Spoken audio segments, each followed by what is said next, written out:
नमस्कार साथियों मनोविज्ञान का अपना पाठ चल रहा है बाल विकास। और बाल विकास में हमने पढ़ा शिशुअवस्था, उसके बाद में बाल्यावस्था, उसके बाद में किशोरावस्था। किशोरावस्था को विभिन्न विद्वानों ने अलग अलग तरीके से पेश किया है, अलग अलग मत बताए, अलग अलग परिभाषाएं दी हैं। किशोरावस्था का हमने जो विकास था उसका, किशोरावस्था में जो वृद्धि थी उसके विकास का सिद्धांत हमने कल चर्चा की थी। वो चर्चा साथियों, किशोरावस्था के विकास के दो सिद्धांत थे जिनकी हमने कल चर्चा की थी। वो सिद्धांत थे, एक त्वरित गति का सिद्धांत या आकस्मिक विकास का सिद्धांत, या दूसरा था क्रमिक विकास का सिद्धांत। साथियों, त्वरित विकास का सिद्धांत या आकस्मिक विकास का सिद्धांत स्टैनहॉल ने दिया था। कल हमने जाना था कि स्टैनहॉल ने जो दिया था अपनी पुस्तक 1904 में लिखी गई एडोलेसेंस पुस्तक, उसमें उन्होंने कहा था कि किशोरावस्था में आकस्मिक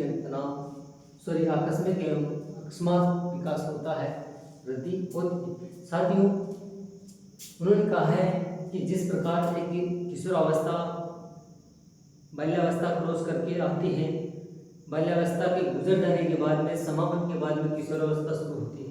और किशोरावस्था में तूफान सा रहता है, जब उसका समायोजन नहीं कर पाता है तो तनाव दबाव की स्थिति में होता है। तो उन्होंने, स्टैनहॉल ने कहा है कि तनाव दबाव और तूफान की अवस्था माना है, उन्होंने संघर्ष की अवस्था माना है। उसी के बाद में क्रमिक विकास का सिद्धांत, यानी कि किशोरावस्था क्रम से आती है।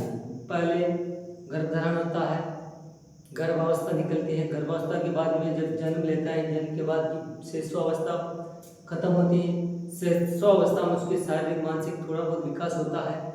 उसके बाद में जैसे ही बाल्यावस्था में जाता है, उसमें सभी प्रकार का विकास, यानी कि शारीरिक विकास थोड़ा मंद हो जाता है। बाकी बाल्यावस्था में शारीरिक के अलावा मानसिक, जो संवेगात्मक है, सामाजिक है, नैतिक है, सभी प्रकार का विकास शुरू हो जाता है। और जो किशोरावस्था थी वहाँ आकर यह पूर्ण रूप से परिपक्व हो जाता है। अब हमने यहाँ तक पढ़ा था कि क्रमिक विकास का सिद्धांत, यानी कि क्रम से आता है, सीढ़ी बाय सीढ़ी विकास होता है। और जैसे ही किशोरावस्था समाप्त होती है, एक व्यक्ति का विकास, शारीरिक विकास रुक जाता है। दूसरी बात, लगभग रुक जाता है। और दूसरी बात, जितना भी उसका विकास होना है मानसिक रूप से वो हो जाता है, जिसको जितना भी उसका सीखना है सीख जाता है। अब साथियों, कहा गया है कि एक अवस्था दूसरी अवस्था आती है। जैसे एक अवस्था समाप्त होती है, दूसरी अवस्था का प्रारंभ हो जाता है। उस समापन में ही प्रारंभ के नजर लग जाते हैं। क्रमिक विकास का सिद्धांत किंग, थॉर्नडाइक और फलेंग ने समर्थन किया है। किंग महोदय ने कहा है कि जिस प्रकार एक ऋतु के आगमन से पहले, एक ऋतु के समापन में और एक ऋतु में आगमन के लक्षण दिखाई देने लग जाते हैं, यानी कि एक ऋतु में ही दूसरे ऋतु, आने वाले ऋतु के लक्षण दिखाई देते हैं, उसी प्रकार बाल्यावस्था और किशोरावस्था भी एक दूसरे के संबंधित नजर आती है। ये हमने कल पढ़ा था, उसका थोड़ा सा रिवीजन किया। आज पढ़ेंगे हम किशोरावस्था, जो कि विशेषता क्या है। कहीं भी एग्जाम में पूछ लिया जाता है, कोई भी एग्जाम हो, कि किशोर बिंदु में से कौन सी अवस्था की विशेषता है, तो मैंने कुछ बिंदु लिख रखे हैं। सभी बिंदु एग्जाम के लिए इतने मोस्ट इम्पोर्टेंट है कि आपको भ्रमित होने की जरूरत नहीं है, क्योंकि किशोरावस्था जब भी आप अध्ययन करेंगे, बाल विकास में किशोरावस्था पढ़ेंगे, तो किशोरावस्था में आपको याद होना ही चाहिए कि किशोरावस्था की क्या क्या विशेषता है, किशोरावस्था में क्या क्या होता है, क्या क्या सीख जाता है, कैसे होता है। अगर ये आपको थोड़ा बहुत भी याद है तो आप आंसर देने में हिचकिचाएंगे नहीं, आपका आंसर सटीक होगा। तो साथियों, शुरू करते हैं आज की किशोरावस्था की विशेषता आपके लिए। जो किशोरावस्था, सबसे पहले किशोरावस्था की उम्र क्या होती है? 12 से 18 वर्ष। कितनी होती है साथियों? 12 से 18 वर्ष। ये किशोरावस्था होती है बाल्यावस्था के समापन और प्रौढ़ावस्था के पूर्व की अवस्था है। अब इसमें क्या क्या होता है? नंबर 1 अवस्था है शारीरिक विकास, मानसिक विकास, संवेगात्मक विकास, सामाजिक विकास की अवस्था। साथियों, जैसे ही बाल्यावस्था का समापन आता है तो बालक का शारीरिक विकास गर्भ धारण करता है, तब से शारीरिक विकास होता है किशोरावस्था के लास्ट तक, यानी कि लगभग वहां तक पूरा विकास हो जाता है।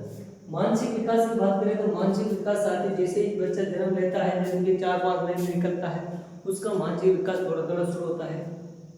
बाल्यावस्था में कुछ मानसिक विकास होता है, लेकिन जैसे ही वो बाल्यावस्था के समापन तक पहुंचता है और किशोरावस्था शुरू होती है, वहां पर उसका मानसिक विकास उस स्तर पर होता है और उसका विकास लगभग पूरा हो जाता है मानसिक विकास किशोरावस्था तक। लेकिन सीखना है, जैसे शब्दों का ज्ञान वो सीख लेता है और जैसे जैसे आगे बढ़ता है जीवन पर्यंत विकास चलता रहता है, मानते हैं, लेकिन उसका अभ्यास और अनुभव भी चलता रहता है।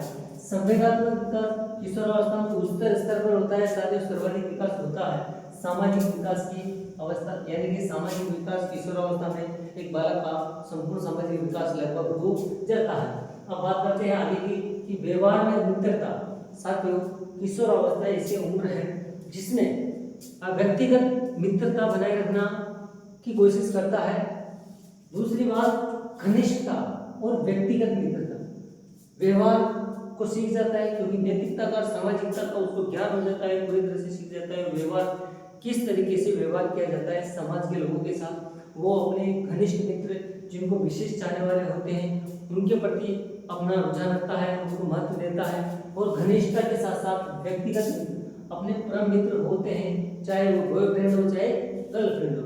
ठीक है, अगली बात करते हैं स्थिरता और समायोजन का अभाव। साथियों, समायोजन और स्थिरता, एक किशोरावस्था जैसे ही पहुंचता है तूफान की अवस्था, संघर्ष की अवस्था कहा गया है। क्यों कहा गया है? क्योंकि इस अवस्था में विकास इतना हो जाता है, ज्वर अपना इतना उबाल पे रहता है कि उसको स्थिर रखना और समायोजन करने की इतनी हो रही है। क्योंकि कहा गया है कि बड़ों की राय को मानने के लिए वो तैयार नहीं होते, अपनी स्वतंत्रता में रुकावट समझते हैं, इसलिए स्थिरता और समायोजन का अभाव पाया जाता है। कौन सी अवस्था में?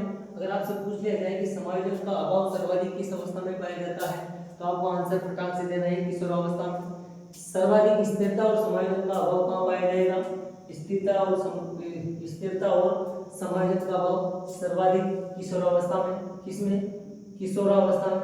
साथियों, है ना, काम शक्ति की परिपक्वता, यानी कि किशोरावस्था का वैसे ही शाब्दिक अर्थ मैंने बताया था कि अंग्रेजी के एडोलेसेंस शब्द से बना है, जो लैटिन भाषा के एडोलेसियस शब्द से बना है। और एडोलेसियस शब्द का शाब्दिक अर्थ क्या होता है? परिपक्वता या प्रजनन क्षमता का विकास होना है। बताया था आपको कि काम शक्ति का परिपक्व होना, यानी कि एक बालक किशोरावस्था में पहुंचता है तो पूर्ण रूप से परिपक्व हो जाता है, चाहे वो सामाजिक रूप से, शारीरिक रूप से, मानसिक रूप से या प्रजनन क्षमता है। समाज सेवा की भावना का विकास। साथियों, जैसे ही सर्वाधिक सामाजिकता का भावना का विकास होता है वो बाल्यावस्था में होता है, लेकिन बाल्यावस्था में अपने आप को वो सामाजिक कार्यों में ज़्यादा आकर्षित करता है, लेकिन उसके अंदर परिपक्वता का विकास, सामाजिकता का जो पहचानता है वो सर्वाधिक कहाँ हो जाता है? किशोरावस्था में हो जाता है, समझने लग जाता है। यहाँ है स्वतंत्र एवं विद्रोही भावना का विकास एवं समूह को महत्व। साथियों, स्वतंत्र, अपने आप को स्वतंत्र पाना चाहता है किशोर, किसी की सुनना नहीं चाहता है, अपने आप को स्वतंत्र। और विद्रोह की भावना, यदि उसको स्वतंत्रता नहीं मिलेगी तो विद्रोह पे उतर आएगा, घर वाले हो चाहे बाहर वाले, विद्रोह करेगा, अपने आप को स्वतंत्र चाहिए, अपनी बात को मनवाना चाहता है। ठीक है, बड़े बुजुर्गों की बात से वो रहता है। और समूह को अपने महत्व को ज्यादा देता है। रुचियों में परिवर्तन, स्थिरता व भेद की भावना का विकास। साथियों, रुचियों में परिवर्तन, किशोरावस्था में रुचियां परिवर्तन होती रहती है, उसके बाद में स्थिरता भी पाई जाती है, लेकिन वीर पूजा की भावना का विकास इस अवस्था में हो जाता है। आगे व्यवसाय चुनाव की चिंता। साथियों, जैसे ही किशोरावस्था पहुंचती है, किशोरावस्था 12 से 18 वर्ष की अवस्था है जिसमें बालक एक परिपक्व हो जाता है और अपने आगे के भविष्य के बारे में वो सोचने लग जाता है। यानी कि व्यवसाय चुनाव की चिंता उसके माइंड में घर कर जाती है कि मुझे क्या बनना है, कैसे जिंदगी गुजारना है, कैसी जिंदगी गुजारना है, उसके लिए मुझे क्या करना है, और अपराध की प्रवृत्ति का विकास। इस अवस्था में जब बालक विचलित हो जाते हैं, कुछ संगत गलत हो जाती है, वहां पर अपराध की प्रवृत्ति भी इस अवस्था में सर्वाधिक पाई जाती है। ईश्वर धर्म का विश्वास, ईश्वर पर धर्म को विश्वास करने लग जाता है तथा स्थिति और महत्व की अभिलाषा, यानी कि हर स्थिति को जानने लग जाता है कि इस स्थिति में क्या है, इस स्थिति में क्या होगा। इन सभी को तर्क वितर्क संबंधी समस्या जितने भी होते हैं उनके बारे में, तथा दूसरी बात वो अच्छे बुरे को पूरी तरह से जानने लग जाता है। संवेदनात्मक परिवर्तन किशोरावस्था में होते हैं।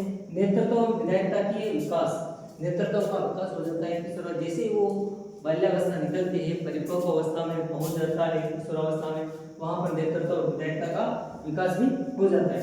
बहिर्मुखी प्रवृत्ति यहाँ पर आपको स्पष्ट नजर आती है, किशोरावस्था में किसी से रोकने की वो नहीं होता है। सामाजिक स्वीकृति चाहता है, समाज में स्वीकृति जो कार्य करता है उसकी स्वीकृति चाहता है। आत्मसम्मान की भावना का विकास, बालक जैसे किशोरावस्था में पहुंचता है, मैच्योर हो जाता है, परिपक्व हो जाता है हर कार्य में, तो वो समाज में स्वतंत्रता जाता है, अपनी बात आत्मसम्मान को समझने लग जाता है। दिव्य स्वप्न की प्रवृत्ति उसमें जागृत हो जाती है और बुद्धि का अधिकतम विकास हो जाता है किशोरावस्था में।